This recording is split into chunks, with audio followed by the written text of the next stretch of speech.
চিকিৎসা বিজ্ঞান বলে, যখন একজন পুরুষ তার আবেগ প্রকাশ করতে পারে না, তখন সেই চাপ সরাসরি তার হার্ট এবং মস্তিষ্কে আঘাত করে।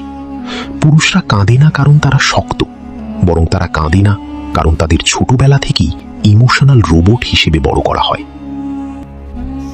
বাস্তবতা আরো কঠিন।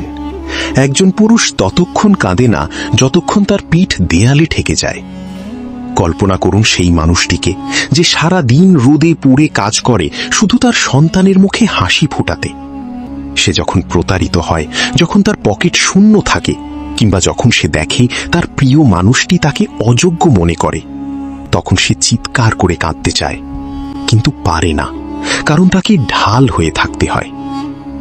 একজন পুরুষ তখনই কাঁদে যখন তার শব্দ শেষ হয়ে যায়। সে তখন আকাশের দিকে তাকিয়ে নিঃশব্দে বলে, হে মালিক, তুমি ছাড়া তো আমার কেউ নেই।